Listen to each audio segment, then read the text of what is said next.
수도권이 낙폭이 가장 작년에 하반기에 컸었고요. 그 이제 규제 완화를 통해서 가장 수도권이 먼저 반응을 한 모습입니다.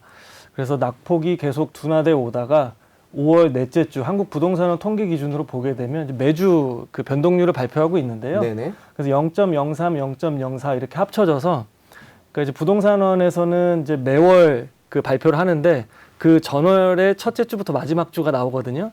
그러니까 이번 달에 발표된 거는 이제 5월 달인데 그 이제 우리가 6월 말이니까 5월 말부터 지난 한 달간을 보게 되면 상승으로 이제 전환을 한 모습입니다. 한 0.12% 정도. 그리고 수도권 전체도 한 0.12%, 그리고 세종시는 조금 더 폭이 좀 커서 한 0.23% 정도 이렇게 상승했고, 뭐 표에 담지는 못했습니다만 이제 지방 지역도 네. 5월 마지막 주와 요번 달 들어서는 부분적으로 이제 상승으로 반전한 지역들도 좀 나타나는 모습입니다. 일단 조금 상승 반전이 있기는 했다라는 네. 말씀이신데 일단 거래량이 많지는 않죠? 거래량이 그 최저점 작년 11월과 비교하면은 서울 아파트 거래 기준으로는 한 4배 이상 올라온 건 맞습니다만 장기간의 어떤 평균 흐름하고 비교했을 때는 절대 수량은 좀 많이 턱없이 못 미치는 건 맞습니다. 네. 그 서울 일부 지역 같은 경우에 네. 많이 오른 거래도 있었다 이런 보도도 있고요. 지금 표를 네. 보니까 조금 올라갔는데 네. 뭐 어떤 지역들이 보통 그런 모습을 좀 보여요? 한 두 가지 특징으로 좀 약축할 수가 있는데요. 첫 번째는 그동안 이제 작년 하반기 때 낙폭이 좀 과대했던 지역들, 그리고 그 인근에 대규모 분양이 있어서 성황리에 이제 완판이 됐던 지역들은 그 분양 가격과 해당 그 규모와 면적이 이 정도가 이제 그 지지선이다라는 이제 심리가 좀 퍼지면서 인근 지역들로부터 좀 그때부터 반등을 했던 모습이었고요.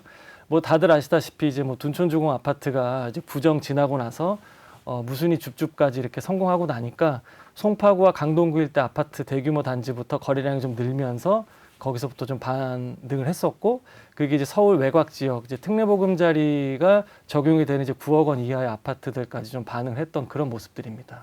최근에 나온 게 이제 저희가 보통 통계를 갖고 네. 이런 진단과 전망을 하지 않습니까? 예. 그런데 최근에 보면 강남 아파트 68억 신고가 거래에 있는데 등기는 없다 이런 기사가 있거든요. 뭐 네. 한 언론사의 단독 기사였는데 찾아보니까 그랬다는 건데 이런 얘기들이 계속 돌면서 최근 이런 네. 가격 상승이나 거래량 증가에 대한 의혹이 있습니다. 그 개인적으로 네. 어떻게 보십니까? 예, 그런 매수 심리를 좀 부추겼다는 점에서 좀 시장이 좀 많이 혼란해지는 거죠.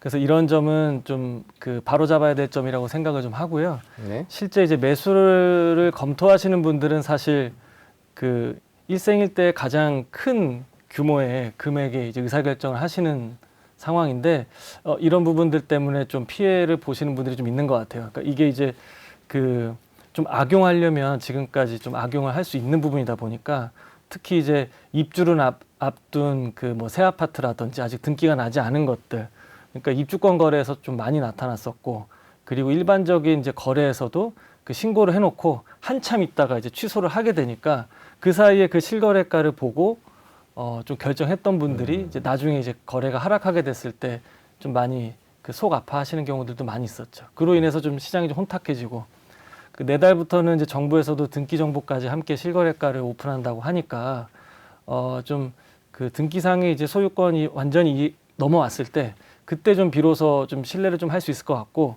지금 뭐 전체를 호도하는 것까지는 아니겠습니다만 일부 이제 지역별로 좀 상징성이 있거나 좀 영향력이 좀 있는 다른 지역보다는 이제 그런 지역에서 나타나는 이런 좀 잘못된 이제 거래가 정보는 좀 정화가 될 필요는 분명히 있을 것으로 생각을 하고 있습니다. 네. 그 여쭤보고 싶은 게 물론 네. 이제 이런 게 뭐 고의적으로 가격을 올리기 네. 위한 경우도 있고 아니면 실제로 뭐 취소했을 경우도 있으니까요. 그런 네. 논란은 뭐 확인해 보지 않았으니까 차치하더라도 거래량이 이렇게 많지 않은 상황에서 네. 이런 거래 한두 개가 미치는 영향은 훨씬 크지 않을까요? 과연 이 통계 가격이나 이런 통계를 우리가 계속 믿어도 될까요? 라는 생각도 들거든요. 어떻게 네. 보세요? 100% 신뢰하면 안 될 것 같고요.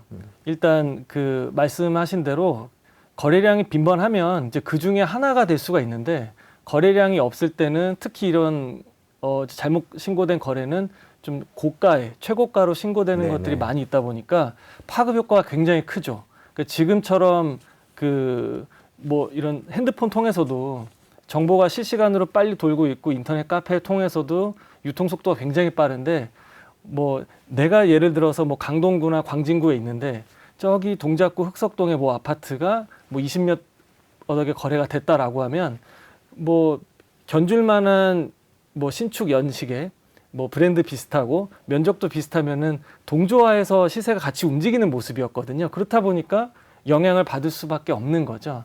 그러니까 일단 저 거래 정보가 떴을 때 그 좀 신중할 필요는 있을 것 같습니다. 이게 뭐 그 악의를 가지고 한 것인지 아닌지는 좀 지난 다음에 알 수 있겠지만 보통 변심에 의하거나 그런 고의적인 거래 취소가 아닐 때는 그렇게 취소까지 올라오는 인터벌이 그렇게 길진 않습니다.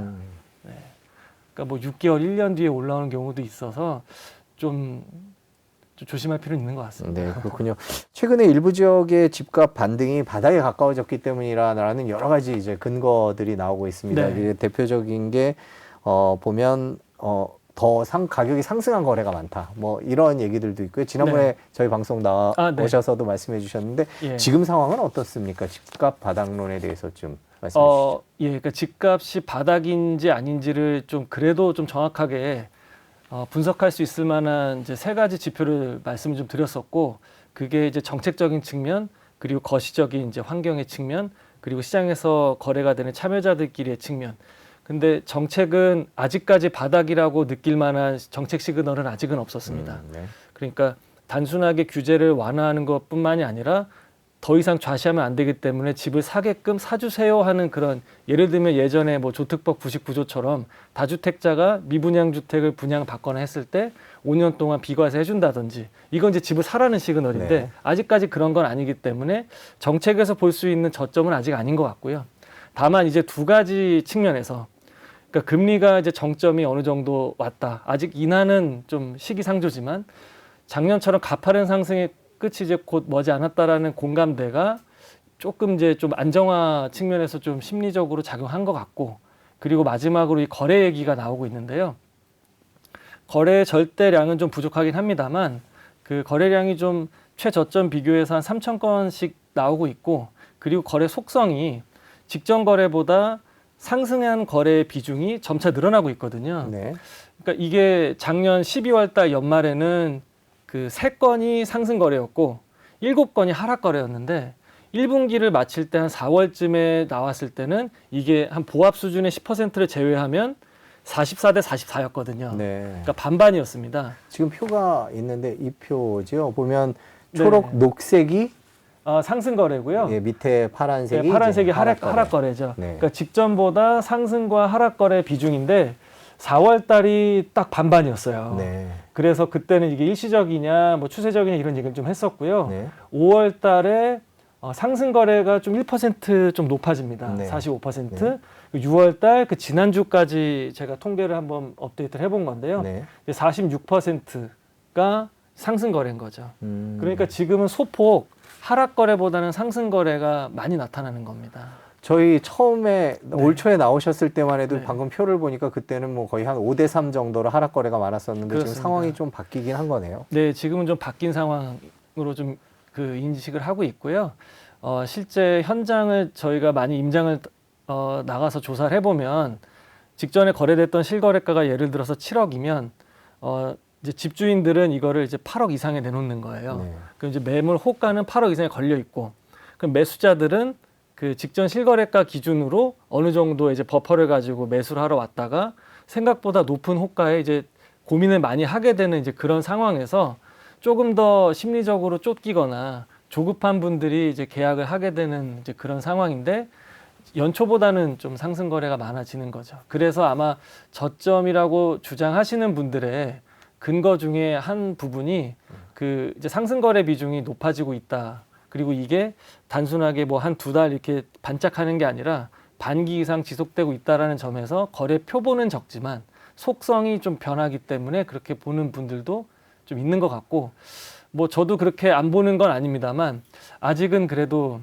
추세적인 어떤 이제 상승 거래가 확 늘어나는 비중은 아니기 때문에 일단은 거래 표본이 좀 더 늘어나야 될 것으로 좀 생각을 하고 있습니다. 아, 예, 방금 보신 그런 상승 네. 거래, 뭐 하락 거래, 일단 거래량 자체가 적으니까 표본이 적으니까 그게 좀 그렇습니다. 아쉽다는 말씀이고 또 네, 하나는 그렇습니다. 제가 여쭤보고 싶은 거는 예전에 집값이 막 한창 올라가는 이른바 가격 상승기에는 네. 비율이 어느 정도 됩니까? 지금 저런 비율은 아니죠. 저거보다 훨씬 상승 거래가 많죠. 그때 지금은 나오진 않고 있습니다만 음. 그때는 이제 상승 거래가 20% 저기 80% 이렇게 내려오고 네. 하락 거래가 한 20% 정도로 내려오죠. 그러니까 2019년, 뭐 네. 2020년, 2021년 이럴 때는 네. 그 어디서 얼마의 거래가 됐다라고 하면은 무조건 그 가격보다는 높은 거래가 있었고 뭐 집주인들이 계좌번호를 오픈하니만이 이럴 때는 약간 좀 비상식적인 수준으로 이렇게 과열 분위기가 좀 있었죠. 그럼 보통 역사적으로 보면 바닥에서 그렇게 네. 상승으로 올라가는 때가 네. 되면 비율이 보통 몇 대 몇 정도가 됩니까? 그때는 상승 거래가 한 80% 정도 됩니다. 예. 그리고 20%는 그 일반적으로 아파트 단지가 세대 규모가 있다 보니까 그 안에서 이제 로얄동이냐 로얄층이냐 그리고 각각 개개인의 사정에 따라서 좀 어느 정도의 그 뭐 1억 원이나 뭐 한 집값의 한 10%그 정도는 뭐 범위나 그 안에서 움직이는 것도 있고요. 그리고 이제 거래 자체를 막아놓은 것들이 좀 있잖아요. 전매 제한이 걸려 있다던가 네. 이제 그런 것들 때문에 상승 거래가 발현되지 않은 것들 뭐 이런 것들도 좀 그 안에 들어가 있는 거죠.